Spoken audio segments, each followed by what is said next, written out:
Hi guys, so pakita ko nga pala sa inyo yung kakabili lang natin kahapon na Insta360 X3.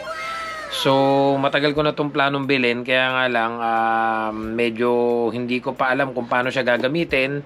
So ito siya guys, hindi ko pa lang siya magamit nung nagpunta ako ng Richmond para mag-vlog. Kasi nga inaalala ko tong lens niya baka ma-damage. So in-orderan ko na siya. Marami itong kasamang accessories, may mga car mount din. Tara guys, kaya nagising na rin ako kasi nag-message yung nandiyan na nag-announce dun sa phone ko. May notification ako natanggap na dumating na. So puntahan natin guys. So dapat dito yun kaso wala. Kasi yun ang problema dito. Dahil nasa isang compound kami, pag hindi dito sa bahay namin dinala, dito sa bahay ng anak ni boss. Kasi ilang bahay kami dito magkakatabi. Puro worker kami dito. So tara guys, tingnan natin. Baka dito dinala sa pinto ng bahay ng anak ni amo. Kasi dito lagi madalas dinadala yung order namin. Dito bumabagsak, kaya dito namin tinitingnan. Kasi yung address dito halos nalilito na yung magdi-deliver. Ayun, dumating nga. Dito na. So ito na yung parcel natin. Ayun, akin nga So hindi ko kasi magamit yung Insta360 ko nang walang protection yung lens. Kasi natatakot ako baka magasgas. Ang mahal-mahal pa naman. Tapos may mga binili pa akong ilang accessories. So kaya napadami.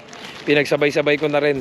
So gusto ko sanang testingin natin dun sa farm kasi magandang gamitin yung Insta360 pag nag-iikot ka para kitang-kita yung buong paligid. May pasok pa ako mamaya. So after this testingin natin to. Kasi excited na ako matesting natin yung Insta360. So pasok na tayo guys. Sobrang init dito. Kaya pag napasok kami, ayan, nakasando na lang kami. Tawa ko, nakachinelas na lang ako pag napasok. Ay, sobrang init. And then pag nagmi-milking kami, nakasando na lang. Tinatanggal na namin yung hoodie namin. Kung gaano kalamig dito kapag winter, ganun din naman kainit kapag summer. Sa bagay, saglit lang naman na summer dito. So ito nga pala yung mga maliliit na baka na inaalaga ni Herbert. Tuwing tanghali, pahinga yung mga yan. Kaya walang tao dito, wala naka-duty. Mamaya pa uli ang duty nila dito. Doon nga pala sa mga nagtatanong kung kailangan ng experience pag mag-a-apply ka dito. Ang totoo po niyan kasi talaga is experience is a must. Talagang iba pa rin yung may experience ka kumpara dun sa wala. Kasi kahit naman kayo, kung kayong employer, syempre mas pipiliin nyo pa rin tumanggap ng mga worker na may experience. Summer na summer Summer na summer. Ang init. Magsiset up lang kami dito nitong rotary. And then start na uli ng milking.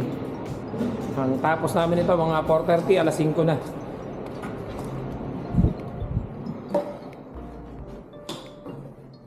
So yan. Tingnan muna natin yung mga nilabang ko kasi bago ako mag-day off, nagsalang pa ako ng labahin. Ayan. I-pick upin mo na lang siya dito. Brad, Banas? lang. Bakasyon, Brad. Ha? Bakasyon. Panood mo ba yung mga student na na nagrarally? Yung mga student na nagrarally kasi baka wala na ng status sa Brampton at sa PAI.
Amigo, Hello.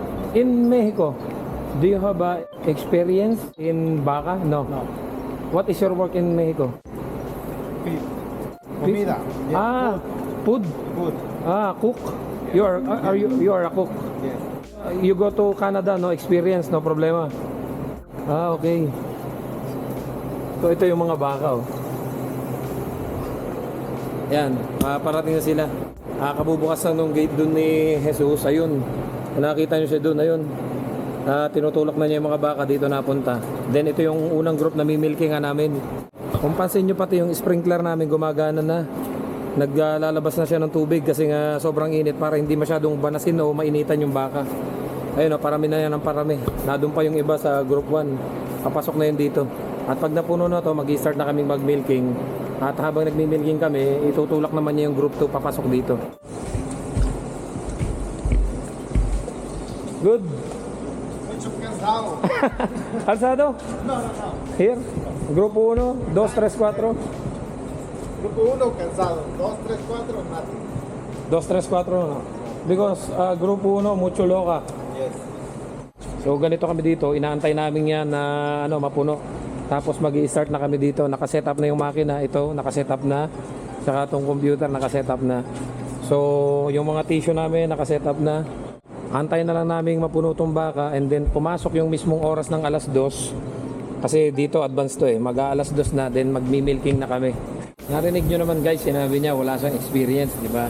Pero kaming mga na dito na po sa loob ng Canada, kung talagang masipag at maghanap ng trabaho at makakahanap ka ng employer na mag-o-offer kahit na wala kang experience, willing to learn, at sila naman ay willing kayong turuan, ay may chance po. Pero kung kayo manggagaling sa labas ng Canada, halimbawa sa mga agency, talagang experience is a must po.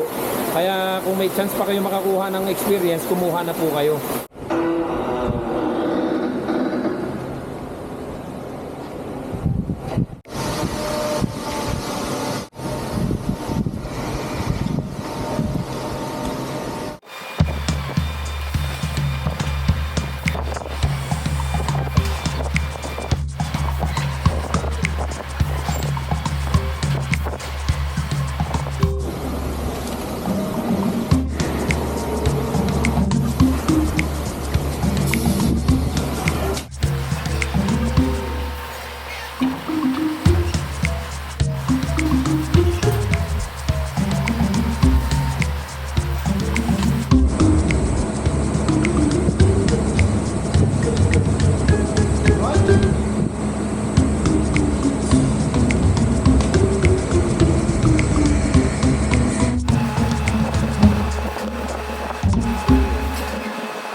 Grabe ang init.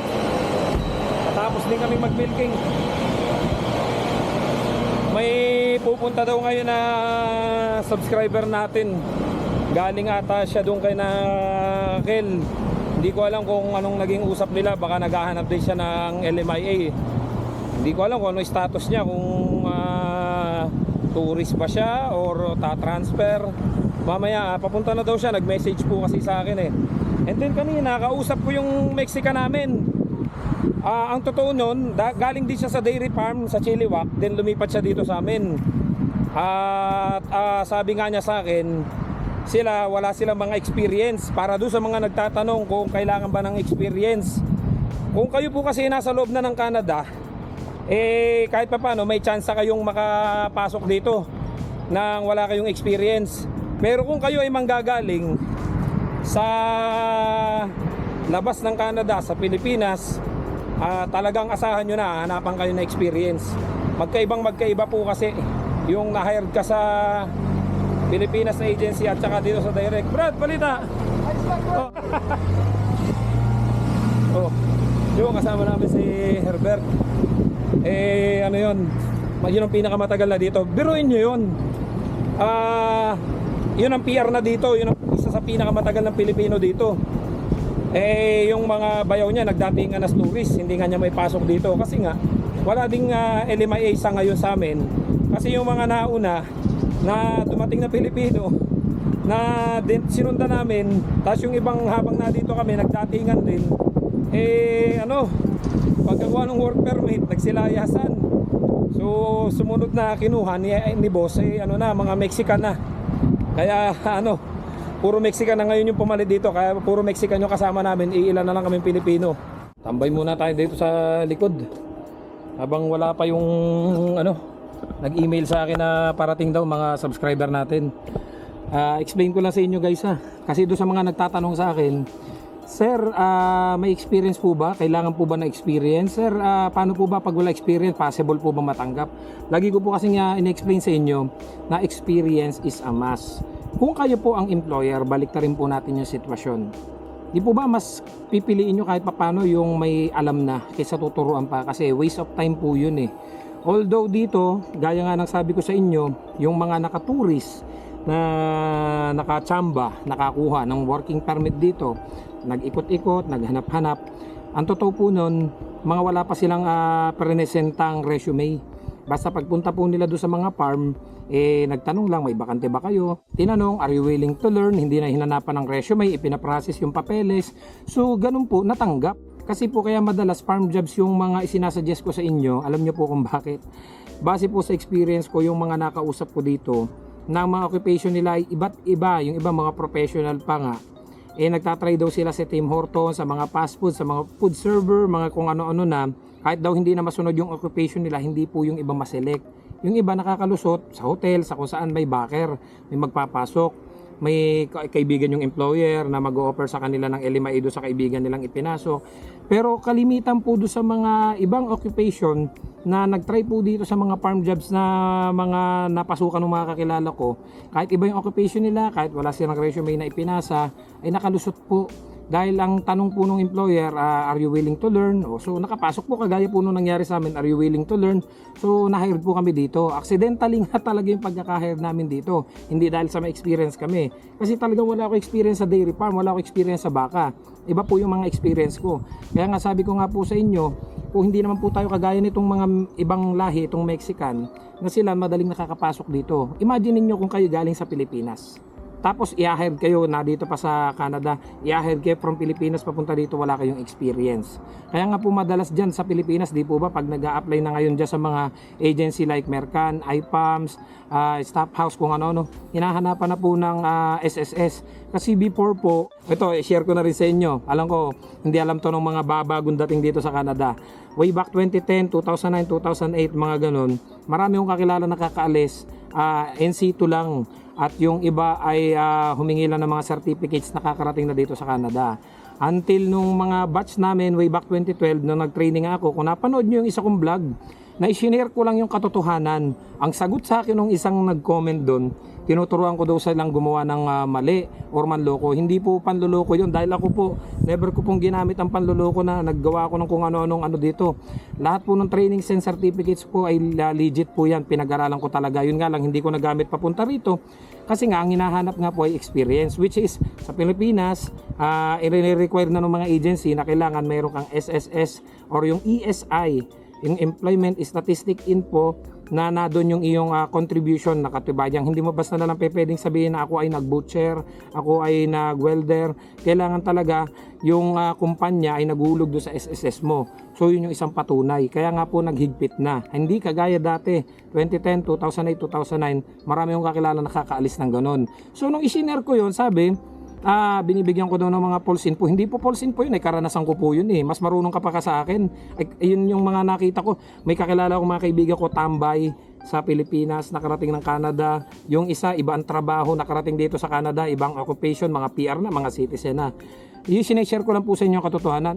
Ngayon kaya ko po sineshare sa inyo to lahat para po kahit papano may idea kayo. Doon sa mga nagtatanong, sir, kailangan po ba na experience? Ngayon pa lang, bilangin nyo na yung edad ninyo. Kung may chance ang makakuha kayo ng 2, 3, 4, 5 years experience sa isang field, let's say welder, let's say butcher, let's say service crew, ay gamitin nyo na po lahat yung pwede nyo gawing paraan para makakuha kayo na experience at magagamit nyo po yung papunta dito sa Canada. Kung agricultural kayo, kumuha muna kayo na experience.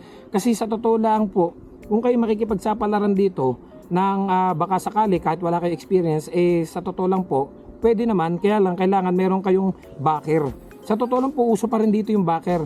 Yung halimbawa ako, pwede kong kausapin yung boss namin, ipapasok ko kayo, pero dapat talagang may bakante. Ay sa dami po nagme-message sa akin araw-araw ngayon, na, sir, may bakante ba dyan? Sir, pwede ba kami dyan? Eh, kaya lang, wala nga pong bakante. Kaya nga, kasi dati po, maluwag-luwag po dito eh. Yung mga tourist na napunta dito, na opera ni boss ng LMIA. Yung mga lumilipat from other company na naabuso, na hindi na tinapos yung kontrata, lumipat dito, nabigyan ng LMIA. Kaya nga lang po, after lumabas yung working permit, umalis naman. Kaya yun, ang mga sumunod na hinire na ni boss ay Mexican. Kasi ang Mexican po, wala nang aberya, wala nang problema. Pagpasok ng Canada, makukuha na kagad yung working permit. Napakadali ng process. Sa atin sa Pilipinas, napakarami pong hinahanap. So sana guys, nakatulong tong video to para kahit paano magkaroon kayo ng idea. Doon sa mga nagtatanong, sir, kailangan po ba na experience? Okay lang po ba wala experience? Sa totoo lang po, tsambahan pag wala experience. Pero kung hanggat maaari makakuha kayo ng experience, kunin nyo pa rin po. So see you guys sa next vlog. Don't forget to subscribe, like, and share this video para kahit paano may idea kayong mga nangangarap makarating dito sa Canada. Hanggang sa muli, bye bye, love you all.